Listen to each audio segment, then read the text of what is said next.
Science project and innovation idea showcasing প্রোগ্রামের সম্মানিত সভাপতি, মঞ্চে উপস্থিত সম্মানিত ব্যক্তিবর্গ, আমার সামনে উপস্থিত আমন্ত্রিত অতিথিবৃন্দ, সম্মানিত ব্যক্তিবর্গ, উপস্থিত শিক্ষকবৃন্দ এবং উপরে গ্যালারিতে উপস্থিত ইয়াং সায়েন্টিস্ট, আসসালামু আলাইকুম।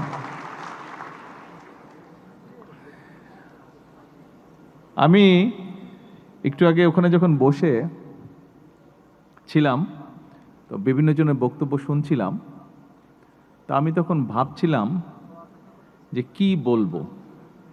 যদিও আমাকে আমার অফিস থেকে বিভিন্ন বিষয়ে রিসার্চ করে একটা বক্তব্য তৈরি করে দেওয়া হয়েছে, তা আমি ভাবছিলাম যে এই বক্তব্যটা দিব নাকি আমি আজকে ফিউচার বাংলাদেশের যারা এই ফিউচারদের সাথে আমার কিছু চিন্তা ভাবনা এক্সচেঞ্জ করব। এটা নিয়ে একটা ডিবেট হচ্ছিল আমার নিজের মনের মধ্যে। তো ডিবেটটাতে পরে আমি চিন্তা করলাম যে না, এই প্রিন্টেড কপি থেকে বলবো না। আমি যেটা ভালো হোক মন্দ হোক, যেটা আমি ফিল করছি আমার সায়েন্টিস্টদের সাথে আমি বা ইঞ্জিনিয়ারদের সাথে আমি সেটা নিয়ে আলাপ করতে চাই। ছোট বন্ধুরা, আমার সামনে যদিও নিচতলায় অনেকেই বসে আছেন, শিক্ষকবৃন্দ আছেন, বিভিন্ন আমন্ত্রিত অতিথিবৃন্দ আছেন, তবে আপনাদেরকে কিছুক্ষণের জন্য আমি ভুলে যেতে চাই। আপনারা শুনুন আমার কথা, কিন্তু আমি অ্যাড্রেস করতে চাই ওদেরকে। আশা করি আপনারা কিছু মাইন্ড করবেন না। আচ্ছা, আমি ছোট বন্ধুরা আজকে আমি যখন আসলাম এই প্রোগ্রামটাতে, যখন যেখানে তোমরা সব এক্সিবিট করছিলে ওখানে যখন দেখলাম, তখন কয়েকদিন আগে আমি আর্মি স্টেডিয়ামে গিয়েছিলাম। ওখানে আরেকটি স্পোর্টসের অ্যারেঞ্জমেন্ট ছিল। তারপরে দুটো মিলে যখন আমার মাথার মধ্যে পুরো জিনিসটা ভেসে উঠল, তোমাদের এই যে প্রজেক্টগুলো এক্সিবিট করছিলে, ওই দিন যেই খেলোয়াড়দেরকে দেখলাম, সব কিছু মিলে পুরো সিনারিওটা যখন আমার মাথার মধ্যে আসলো, যখন আমি কল্পনার ভিতরে আমার আসলো পুরো সিনারিওটা, আমার নিজেকে খুব কনফিডেন্ট মনে হলো। এই স্টেজে যখন উঠলাম, ওখানে যখন বসলাম, খুব একটা কনফিডেন্ট ভাব লাগছে। ইয়েস, আমরা পারবো, আমরা পারবো। যাদের সামনে এইরকম ভবিষ্যৎ আছে, যাদের মধ্যে এরকম মেধা আছে, ওই মাঠের মধ্যে যাদেরকে আমি দেখে এসেছি খেলতে, আমার কাছে মনে হচ্ছে ইয়েস, বাংলাদেশের গেম চেঞ্জার হচ্ছে তোমরা। বাংলাদেশের গেম চেঞ্জার আমার সামনে বসে আছে।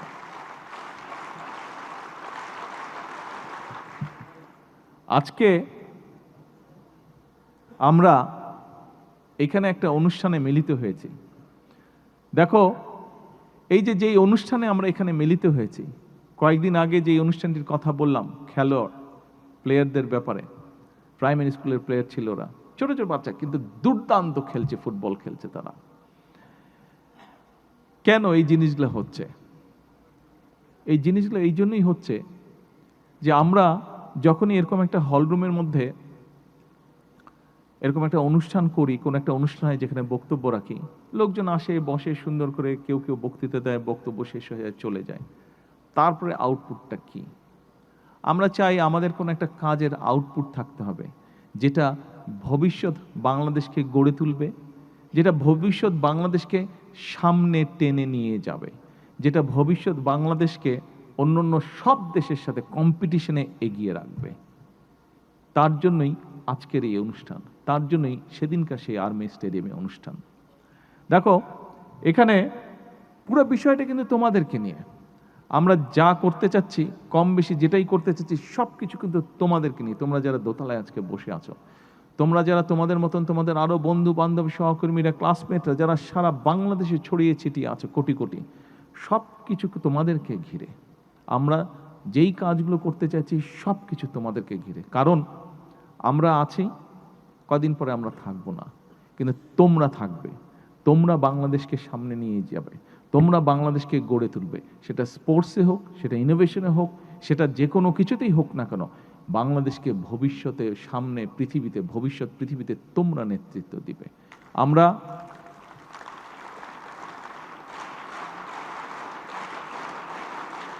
এবং সেজন্যই এখানে মাহাদি আমিন যখন বক্তব্য রাখছিল, এখানে মন্ত্রী সাহেব যখন বক্তব্য রেখেছেন, সেক্রেটারি সাহেব যখন বক্তব্য রেখেছেন, ওনাদের কথা থেকে কিছু কিছু জিনিস তোমরা জানতে পেরেছ। এই যে শিক্ষা ব্যবস্থার মধ্যে আমরা স্পোর্টসকে নিয়ে আসতে চাইছি, শিক্ষা ব্যবস্থার মধ্যে আমরা যে কালচারকে নিয়ে আসতে চাইছি, এই যে ইনোভেশনকে যে নিয়ে আসতে চাইছি, এটা কিন্তু হঠাৎ করে আমরা চিন্তা করিনি। এই যে এখানে মাহাদি আমিন আমার পাশে বসে আছে, এই মাহাদি আমিন এবং আমি এই যে এই পরিকল্পনাগুলো, এই যে দেখো তোমরা নিশ্চয়ই এর মধ্যে জানো, হয়তো কেউ কেউ পার্টিসিপেটও করেছো, সেটা হচ্ছে নতুন করি স্পোর্টস বা নতুন করি, বা এই যে অন্য স্পোর্টস যেটা এডুকেশন মিনিস্ট্রির আন্ডারে হচ্ছে। আমরা অলরেডি বলেছি কালচারাল মিনিস্ট্রি থেকে আজকে যেরকম ইনোভেশন নিয়ে প্রোগ্রাম হয়েছে, ঠিক কালচারাল মিনিস্ট্রি থেকেও প্রোগ্রাম হবে স্কুলে স্কুলে, কলেজে কলেজে। বাচ্চাদের কে গান করতে পারে, কে ছবি আঁকতে পারে, কে কবিতা আবৃত্তি করতে পারে, কে কোরআন কেরাত করতে প্রতিযোগিতা করতে পারে। এই যে তোমাদের মধ্যে থেকে যে বের করে নিয়ে আসতে চাইছি আমি, এই পরিকল্পনাগুলো কিন্তু গত 10-12 বছর ধরে আমরা করছি। মাহাদি আমিন যখন অক্সফোর্ডে পড়তো, ওর সাথে বসে বসে বসে বসে বসে বসে আমরা এই পরিকল্পনাগুলো করতাম, যে আমরা যখন যদি সুযোগ পাই ইনশাল্লাহ, সামনে সুযোগ পেলে তখন আমরা এই কাজগুলো করব। আমাদের ভবিষ্যৎ বাংলাদেশকে আমরা কিভাবে সাজাবো, সেজন্যই কিন্তু আমরা সিদ্ধান্ত নিয়েছি, যেটা বললাম ক্লাস 6 থেকে ক্লাস 1 থেকে 5 পর্যন্ত যতটুকু কাজ হয়, কিন্তু তখন তো বাচ্চারা ছোট থাকে, তারপরে যতটুকু করা যায়। কিন্তু 6 থেকে 12 পর্যন্ত বাচ্চাদেরকে আমরা যেরকম একটা থার্ড ল্যাঙ্গুয়েজ দিচ্ছি, তোমরা তো বাংলা পড়ছো, বাংলা বলছো, সাথে ইংরেজিও করছো, ইংরেজিটার উপরে আমরা জোর দিতে চাইছি, ইংরেজিতে আরও যাতে বেটার তোমরা বলতে পারো, লিখতে পারো, পড়তে পারো। একই সাথে আমরা তোমাদের জন্য আরও কয়েকটা ভাষা সিলেক্ট করব, যেই ভাষাগুলো মধ্যে যে কোনো একটা শিখলে তোমার একটা থার্ড ল্যাঙ্গুয়েজ জানা থাকবে, তার ফলে তুমি দেশের ভিতরেই হোক। এই যে এখানে দেখো, একটু আগে আমাদের দুটো মেয়ে কি সুন্দর চাইনিজ ভাষায় কথা বলল। এখন এই যে যখন চায়নায় যাবে, ওরা যদি চায়নায় যায়, ওদের কিন্তু কোনো সমস্যা হবে না। ঠিক তুমি যদি জার্মানিতে যাও, বা তুমি যদি জাপানে যাও, তুমি যদি ফ্রান্সে যাও, তুমি যদি মিডল ইস্টে যাও, তোমার যদি সেই ভাষাগুলো জানা থাকে, তখন কিন্তু তোমার, সেটা তুমি চাকরি বাকরিই করো অথবা যে কোনো কাজই করো, তোমার কিন্তু সেখানে সমস্যা হবে না। কাজে এই যে ভাষাটা আমরা তোমাদেরকে শেখাতে চাইছি, এরকম স্কুলের মধ্যে আমরা ভাষাটা নিয়ে আসবো। একই সাথে ইনোভেশন তো আছে। আমরা চাইছি যে তোমাদের মধ্যে, এখানে তোমরা যারা আজকে ইনোভেশনের মধ্যে এসছো, এই প্রোগ্রামে এসছো, তোমাদের মধ্যে অনেকেই এরকম আছে, কেউ হয়তো ছবি আঁকতে পছন্দ করো, কেউ হয়তো গান গাইতে পছন্দ করো, কেউ হয়তো কবিতা আবৃত্তি করতে পছন্দ করো, কেউ হয়তো মিউজিক্যাল ইনস্ট্রুমেন্ট বাজাতে পছন্দ করো। আমরা চাচ্ছি তোমাদেরকে এই স্কোপটাও আমরা করে দেবো। আজকে যেরকম তোমাদের ভিতরে ইঞ্জিনিয়ারিং বা সায়েন্টিফিক যেই প্রতিভা আছে, সেটাকে যেরকম আমরা ফুটিয়ে তোলার চেষ্টা করছি, আমরা এটাও পরিকল্পনা গ্রহণ করেছি যে তোমাদের ওই কোয়ালিটি যাদের মধ্যে আছে, তাদেরকে আমরা সুযোগ করে দেবো, যাতে তোমরা ওই কোয়ালিটিটা তোমরা ফুটিয়ে তুলতে পারো। একই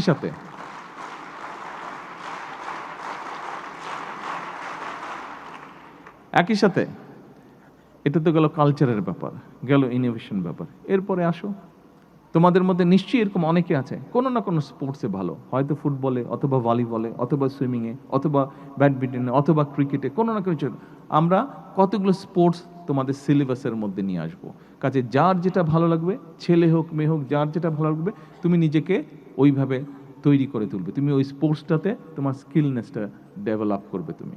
অর্থাৎ এখন যদি তুমি চিন্তা করো, এবং একই সাথে আমরা ওটা ক্লাস 8 থেকে হচ্ছে না ভোকেশনটা, 6 থেকে 8 পর্যন্ত থিওরি, তারপরে প্র্যাকটিক্যাল যাচ্ছে। হ্যাঁ, ক্লাস 6 থেকে আমরা একদম ক্লাস 10 পর্যন্ত আমরা ভোকেশনালি নিয়ে যাচ্ছি, থিওরি এবং প্র্যাকটিক্যাল দুটো।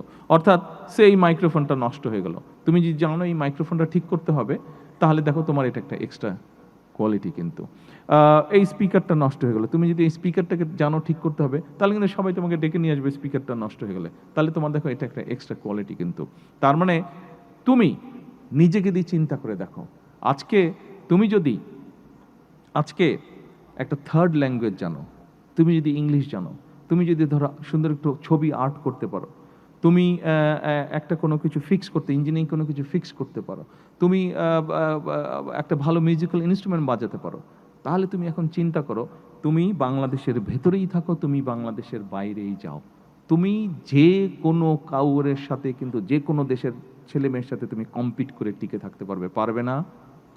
পারবে? তোমাকে যদি এতগুলা সুযোগ তৈরি করে দেওয়া হয়, কে কে পারবে না হাত তুলো, কে কে পারবে না হাত তুলো, আর কে কে পারবে হাত তুলো। দেখো তোমরা সবাই, অলমোস্ট সবাই তোমরা হাত তুলছো। তোমাদেরকে এই সুযোগগুলো আমরা করে দিতে চাই। তোমাদেরকে যদি এই সুযোগগুলো, থ্যাংক ইউ, এই সুযোগগুলো যদি তোমাদেরকে করে দিয়ে তুমি শুধু আগাবে না, তখন কিন্তু সমগ্র বাংলাদেশ তোমার সাথে আগিয়ে যাবে, সমগ্র বাংলাদেশ তোমার সাথে আগিয়ে যাবে, সমগ্র বাংলাদেশ তখন ভাইব্রেন্ট হয়ে যাবে। প্রিয় বন্ধুরা, আজকে কিন্তু এই অনুষ্ঠানে ঢোকার আগে আমি আরেকটি কাজ করেছি। সেই কাজটি হলো, নিশ্চয়ই তোমরা বোধহয় দেখেছো স্ক্রিনে, যারা বাইরে ছিল তারা দেখেছো, ভিতরে যারা ছিল মনে হয় স্ক্রিনে বোধহয় দেখেছো তোমরা। এখানে একটু আগে একজন বক্তব্যে বলেছে যে ওখানে আমি একটা বৃক্ষ রোপণ করেছি, এবং শুধু আমি করি না, আমার সাথে অনলাইনে অনেক, সারা বাংলাদেশে প্রায় কত, 29,000 বললে, 29,600 কানেক্টেড ছিল, 29,600টা কানেক্টেড, বিভিন্ন জায়গায় কানেক্টেড ছিল। প্রত্যেকটা জায়গায় প্রত্যেকে 2টো করে গাছ লাগিয়েছে, 3টা করে প্রত্যেক গাছ লিখেছে। টোটাল কত, 90,000 মতন, টোটাল 90,000-এর মতন গাছ একদিনে লাগানো হয়েছে। এখন আজকে এই যে তোমাদের জন্য যেই সুযোগটা আমরা তৈরি করতে চাচ্ছি, তার এক্সচেঞ্জে তোমাদের কাছে আমি আরেকটা জিনিস চাইছি। আমরা সরকার থেকে তোমাদের জন্য এই যে খেলাধুলার ব্যবস্থা, ইনোভেশনের ব্যবস্থা, কালচারের ব্যবস্থা, এইগুলা তোমাদের জন্য আমরা সুযোগ করতে চাইছি, যাতে তোমরা খুব কনফিডেন্ট হয়ে গড়ে উঠতে পারো। এবং তোমাদের কনফিডেন্স দেখলে, তোমরা কনফিডেন্ট থাকলে আমি কনফিডেন্ট হয়ে যাব, আমার আমার আমার জোর বেড়ে যাবে তখন। কিন্তু তার বিনিময়ে তোমাদের কাছে একটা জিনিস আমি চাইছি, দেবে আমাকে? কে কে দেবে না আগে হাত তুলো। আচ্ছা, এবার বলো কে কে দেবে, তাহলে হাত তুলে দেখো কে কে দেবে। একটা জিনিস চাইছি, আর যারা হাত তুলবে না বুঝবো যে তারা দিতে চাইছো না। যদি দিতে না চাও তাহলে কিন্তু নিজেরাই ঠকবে, কিন্তু যারা দিতে চাবে না, যেই জিনিসটা চাইছি আমি, মেয়েদের কাছেও চাইছি আমি। এদিকে, এই পাশে, ধন্যবাদ, ওই পাশে, থ্যাংক ইউ। আচ্ছা, জিনিসটা কি? জিনিসটা খুব সিম্পল, জিনিসটা খুব সিম্পল। জিনিসটা হচ্ছে তোমাদের সবাইকে প্রত্যেক বছর একটা করে গাছ লাগাতে হবে, একটা করে গাছ রোপণ করতে হবে। আমাকে প্রত্যেক বছর একটা করে গাছ উপহার দিতে হবে। আমাকে দিতে হবে মানে আমাকে ফিজিক্যালি দিতে হবে না। তুমি যেখানে থাকো, তুমি যেখানে মাঠে খেলো, তুমি যে বাসায় থাকো, অথবা যেখানে থাকো, যেই স্কুলে পড়ো, যেই কলেজে পড়ো, ওখানে কোনো এক জায়গায় প্রত্যেকে একটা করে, প্রতি বছর একটা করে গাছের চারা রোপণ করবে। পারবে? পারবে? এই কঠিন কাজটা করতে পারবে? আচ্ছা, কেন কঠিন কাজটা তোমাদেরকে করতে বলছি? দেখো, কঠিন কাজটা আমি এই জন্য তোমাদেরকে করতে বলছি, এই দেশে তো আমাদের সবাইকে থাকতে হবে, তাই না? তো এই দেশে যদি আমরা সবাই থাকি, তাহলে আমাদেরকে তো বুক ভরে একদম শ্বাস নিতে হবে আমাদেরকে। কিন্তু দেখো, তোমরা তো বিভিন্ন রকম আর্টিকেলস পড়ো, এই আর্টিকেলসের মধ্যে তোমরা নিশ্চয়ই পড়েছো যে আমাদের বর্তমানে জনসংখ্যা বেড়ে যাওয়াতে, গাড়ি ঘোড়া সব কিছু বেড়ে যাওয়াতে, এবং স্বাভাবিকভাবে জনসংখ্যা বেড়ে যাওয়াতে গাছপালা অনেক কেটে ফেলতে হয়েছে। ফলে আমাদের বাতাস কিন্তু অনেক পলিউটেড হয়ে গিয়েছে। আমরা যদি এখন এই মুহূর্তে যদি এটার ব্যাপারে ব্যবস্থা না নিই, তাহলে কিন্তু আমরা একসময় পরিষ্কার বাতাস, বিশুদ্ধ বাতাস কিন্তু শ্বাস হিসাবে নিতে পারবো না। সেই জন্য আজকের এই অনুষ্ঠানে আমরা এত সুন্দর একটা অনুষ্ঠান করলাম, কিন্তু এই অনুষ্ঠানটাকে যদি সত্যিকারভাবে আমরা এটাকে যদি ফ্রুটফুল করতে চাই, তাহলে আজকে এই রিকোয়েস্টটা আমি তোমাদের কাছে করছি। এবং তোমরা প্রতি বছর আমাকে দিতে হবে না, তুমি তোমার নিজের জন্যই কিন্তু একটা করে গাছ রোপণ করবে। তুমিও বড় হবে, গাছটাও বড় হবে, দেখবে গাছটা তোমার সবচেয়ে বেস্ট ফ্রেন্ড হয়ে দেখা দিবে এক সময়। ওই গাছের সাথে তুমি, ওই গাছকে নিয়ে অনেক কিছু তুমি কথা বলতে পারবে ওই গাছের সাথে। তোমরা কথা বলো গাছের সাথে। আমি কিন্তু গাছের দিকে তাকিয়েতেই কিন্তু চিন্তা করি, জানো। আমি এখানে যেখানে থাকি, ঢাকায় যেখানে থাকি, ওখানেও বড় বড় গাছ আছে। আমি লন্ডনে যেই বাসাটা থাকতাম, ওখানে আশেপাশে অনেক বড় বড় গাছ ছিল, এবং আমি মাঝে মাঝে গাছের দিকে তাকিয়ে থেকে সারাদিন তাকিয়ে থেকে হাঁটতাম, জানো। এটা একটা ডিফারেন্ট ফিলিং, কিন্তু যখন বড় গাছ দেখবে খুব সুন্দর লাগে দেখতে। গাছের যখন বাতাস হয়, যখন গাছটা নড়াচড়া করে, গাছটা দেখতে তখন খুব সুন্দর লাগে, অদ্ভুত একটা ভালো লাগার ফিলিং থাকে। আমার বিশ্বাস তোমরা যখন একটি গাছকে চারা রোপণ করবে, গাছটা যখন বড় হবে তোমরা এই ফিলিংটি তোমরাও পাবে, এবং ওই গাছের দিকে তাকিয়ে তুমি অনেক কিছু ভাবতে পারবে, অনেক পরিকল্পনা করতে পারবে। আমি করি, তোমাদের সাথে শেয়ার করলাম আমার একটা সিক্রেট কথা। আমি কিন্তু গাছের দিকে তাকিয়ে থেকে অনেক পরিকল্পনা করি, অনেক কিছু চিন্তা করি আমি। এখন ছোট বন্ধুরা আসো, বক্তব্য অনেক হচ্ছে, আমি জানি তোমরা সেই সকালবেলা এসছো, এখন অনেকের ধৈর্যচ্যুতির ঘটনা ঘটেছে। এখন এই যে বাংলাদেশ, তোমরা অনেকেই স্লোগান দিয়েছো সবার আগে বাংলাদেশ। সবার আগে বাংলাদেশ স্লোগানটা তোমরা দিয়েছো বই কি, কিন্তু এই স্লোগানটা না তোমাদেরকে ফিল করতে হবে, তোমাদেরকে অনুধাবন করতে হবে। শুধু স্লোগান দিলে চলবে না। কেন সবার আগে বাংলাদেশ? এই জন্যই সবার আগে বাংলাদেশ, কারণ আজকে তোমরা আছো। তোমাদেরকে আমরা দেখতে পারি বলেই আমরা মনে করি তোমরা পারবে, সেই আত্মবিশ্বাস তোমাদের মধ্যে আছে বলেই আমি ওই স্লোগানটা দিয়েছি, সবার আগে বাংলাদেশ। কারণ তোমাদের মতন ভবিষ্যৎ,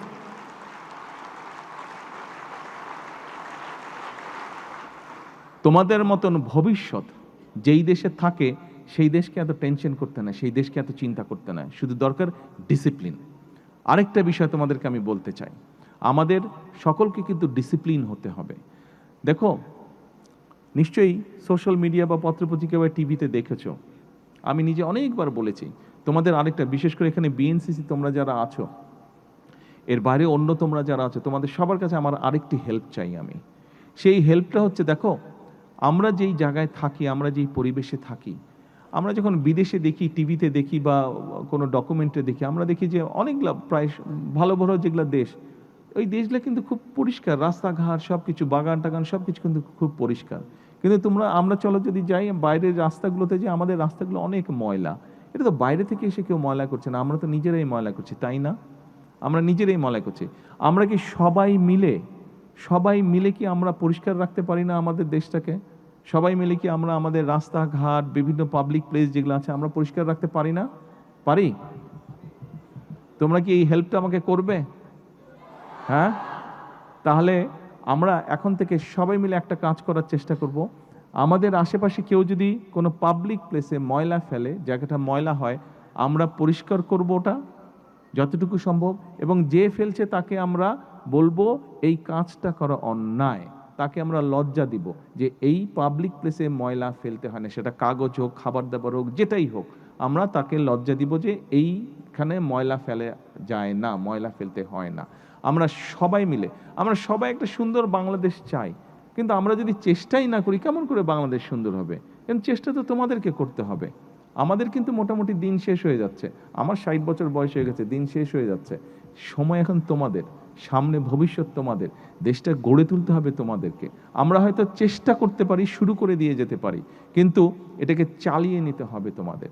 কাজেই দেশটাকে যদি পরিষ্কার করতে হয়, আমরা যদি শুধু বলে থাকি সিটি কর্পোরেশন পরিষ্কার করবে, পৌরসভা পরিষ্কার করবে, দেখো তুমি যদি নিজের বাড়ির কথাও চিন্তা করো, তুমি যেই ঘরটাতে থাকো, ওই ঘরটাতে বাসার সবাই এসে যদি ময়লা করে, তুমি তাহলে কতবার পরিষ্কার করবে? তুমি কি প্রতিবার পরিষ্কার করতে পারবে? পারবে না। কিন্তু সবাই মিলে যদি পুরো ঘরের সবগুলো ঘর যদি আমরা পরিষ্কার রাখি, তাহলে তো বাসাটা পরিষ্কার থাকছে, তাই না? ঠিক দেশটাও এরকম, দেশটা আমাদের যেহেতু সবার, আমাদের সবাইকে মিলে পরিষ্কার রাখতে হবে। আসো, আমরা যদি পরিবেশটাকে ঠিক রাখি, আমরা যদি ঘরের মতন করে নিজের এলাকাটাকে পরিষ্কার রাখি, আমরা যদি নিজের ঘরের মতন আশেপাশে আমাদের বাসা বাড়িতে যেরকম মোটামুটি সুন্দর গাছ লাগানো থাকে, এইভাবে যদি আমরা গাছের সংখ্যা আরও বাড়াতে পারি, তাহলে কি হবে? আমাদের পুরো পরিবেশটা ফ্রেশ হবে, এবং সেই সুন্দর পরিবেশে তোমরা বসে আরও নতুন নতুন ইনোভেটিভ জিনিস তোমরা চিন্তা করতে পারবে, নতুন নতুন ইনোভেট করতে পারবে, তোমরা জিনিসপত্র তোমরা বানাতে পারবে, এবং নতুন নতুন পরিকল্পনা করতে পারবে, যেটি তোমাদের উপকার হবে, যেটি দেশের উপকার হবে, যেটি দেশের মানুষের উপকার হবে। প্রিয় বন্ধুরা, আজকে এখানে যারা তোমরা এসছো, যারা জয়ী হয়েছো, যারা জয়ী হওনি, সকলকে আমি আন্তরিকভাবে ধন্যবাদ, শুভেচ্ছা জানাতে চাচ্ছি। একই সাথে যারা প্রাইজ পেয়েছো তো পেয়েছো, যারা প্রাইজ পাওনি, যারা 1 থেকে 10-এর মধ্যে আসতে পারোনি, প্লিজ তোমরা কিন্তু হতাশ হবে না। প্লিজ তোমরা তোমাদের সেই উদ্যম কিন্তু ছেড়ে দিলে চলবে না, বসে গেলে চলবে না। তোমাদেরকে নেক্সট ইয়ারের জন্য তোমাদেরকে আবার উদ্যমী হতে হবে, নেক্সট ইয়ারের জন্য তোমাদেরকে আবার তৈরি হতে হবে। পারবে? হ্যাঁ, পারবে? Very good, very good. একই সাথে আজকে যারা শিক্ষক আপনারা এসছেন, আপনাদেরকে বিশেষ করে আমি আন্তরিকভাবে ধন্যবাদ জানাতে চাই। দেখুন, আপনারা শিক্ষক, আপনারা যদি এদেরকে, এই বাচ্চাগুলোকে আপনারা যদি ঠিকভাবে ডাইরেকশন দেন, তাহলে কিন্তু দেশটা ঠিক ডাইরেকশনে যাবে। আপনারা কিন্তু মানুষ গড়ার কারিগর, আপনাদের উপরে কিন্তু অনেক কিছু নির্ভর করছে। আমি জানি এখানে পুরস্কার দেওয়ার সময় একজন শিক্ষক তার স্কুল বিল্ডিংয়ের কিছু সমস্যার কথা বলছিলেন। আমাদের অনেক সমস্যা আছে, আমরা কেউ বলছি না যে সমস্যা নেই, কিন্তু এই সমস্যাগুলো একদিনে যেমন আমরা সমাধান করতে পারবো না, আমাদেরকে পর্যায়ক্রমিকভাবে সমাধান করতে হবে। কিন্তু এটাও ঠিক, একটা দেশে মানুষ অর্থাৎ যারা ভবিষ্যৎ, এদের যদি শিক্ষা থাকে, এদের যদি সঠিকভাবে মানবিকতা থাকে এবং এদের যদি দেশের প্রতি প্রেম থাকে, মূল্যবোধ থাকে, তাহলে এর চেয়ে আর বড় সম্পদ কোনোটা হতে পারে না। এবং সেই সম্পদকে যদি আমরা সঠিকভাবে কাজে ব্যবহার করতে পারি, সেই সম্পদকে সঠিকভাবে দেশের জন্য ব্যবহার করতে পারি, তাহলেই আমরা আমাদের সেই কাঙ্ক্ষিত বাংলাদেশকে গড়ে তুলতে পারবো। প্রিয় শিক্ষকবৃন্দ, আমি জানি বিভিন্ন জন আপনারা বিভিন্ন সমস্যার মধ্যে আছেন, কষ্টের মধ্যে আছেন। তারপরেও আসুন, আমরা কম বেশি প্রত্যেকেই প্রত্যেকের অবস্থানে কিছু না কিছু সমস্যা, কষ্টের মধ্যে আছি। সেই কষ্টের মধ্যে থেকেই আপনারা এতদূর নিয়ে এসেছেন। আসুন আমরা যদি সকলে মিলে চেষ্টা করি, তাহলে সেই কষ্টটাও আমরা যেমন কিছুটা অনেকটাই হয়তো ইনশাল্লাহ কমিয়ে ফেলতে পারবো, কিন্তু একই সাথে আমরা একটা সুন্দর বাংলাদেশ গড়ার কাজও শুরু করতে পারবো।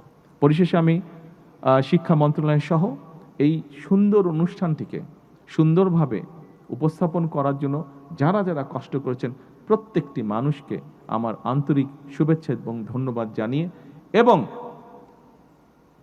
ফিউচার বাংলাদেশের একটি শক্তিশালী ফিউচার, এই প্রত্যাশা ব্যক্ত করে আমার বক্তব্য শেষ করছি।